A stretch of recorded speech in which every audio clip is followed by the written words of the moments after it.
ടാപ്പി massage. ടാപ്പിക്ക് massage ചെയ്യുന്നത് ഭയങ്കര ഇഷ്ടം. ഇതൊക്കെ മസാജ് ചെയ്ത് മേത്തൊക്കെ മുടിയുണ്ട് വേണ്ട. കോട്ടൺ ഡ്രസ്സിൽ എൻ്റെ രോമം ഇങ്ങനെ പെട്ടെന്ന് പിടിക്കും. ചിലർ പറയും രോമം മൂക്കിൽ പോയി കഴിഞ്ഞാൽ മരിക്കും, പ്രാന്തെടുക്കും എന്നൊക്കെ പറഞ്ഞിട്ട്. ഞാനൊരു 8 വർഷമൊക്കെ കഴിയാനായെന്ന് തോന്നുന്നു. ഇത്രയും വർഷം പൂച്ചനെ വളർത്തിയിട്ട് എത്ര രോമം എൻ്റെ മേത്താവും, കയ്യിലും കാലിലാവും. ഇതുവരെ നമുക്ക് ഒരു പ്രശ്നം വന്നിട്ടില്ല. മരണം എന്നൊക്കെ പറയുന്നത് പടച്ചോൻ നമുക്കുള്ള സമയം ആയിക്കഴിഞ്ഞാൽ ആ സമയത്ത് വിളിക്കുക. അതിനൊരു കാരണം എന്തെങ്കിലും ഒന്നും ഉണ്ടാവുന്നേ ഉള്ളൂ. അതും പറഞ്ഞിട്ട് പൂച്ചൻ്റെ മുടി മുക്കിപ്പോയിട്ടും പ്രാന്താവും മരിക്കുകയൊന്നും ചെയ്യില്ല. റബ്ബ് എന്താണ് വിധിച്ചിരിക്കുന്നത് അതുപോലെ നടക്കുകയുള്ളൂ. എല്ലാം ജനനവും മരണമൊക്കെ റബ്ബിൻ്റെ കയ്യിലുള്ളത്.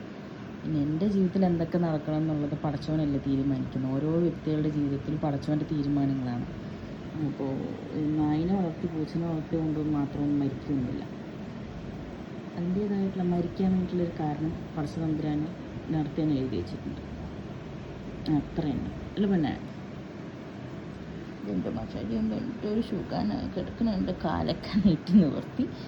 ഇതാണ് ചിക്കൻ ലെഗ് പീസ്. ഇത് നോക്കിയേ, ഇതാണ് കോഴിക്കാലേ.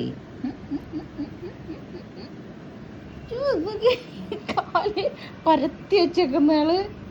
ഷൂട്ടു ഷൂട്ടപ്പ് ഷൂട്ടപ്പ്.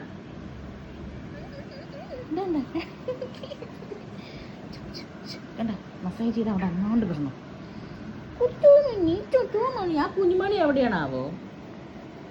കുഞ്ഞുമണി കാണാൻ്റെ പൊന്നെ, കുഞ്ഞുമണി കാണാൻ്റെ ഒരു ചക്കര. കള്ളക്കുട്ടാപ്പി കള്ളക്കുട്ടാപ്പി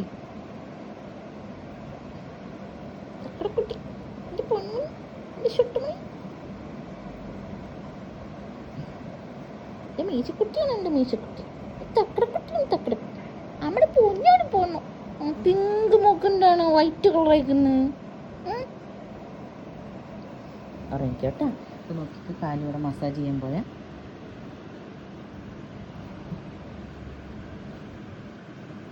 കണ്ട കാലൊക്കെ പൊക്കി വെക്കുന്നു. കുഞ്ഞുമണി പൊന്നേ,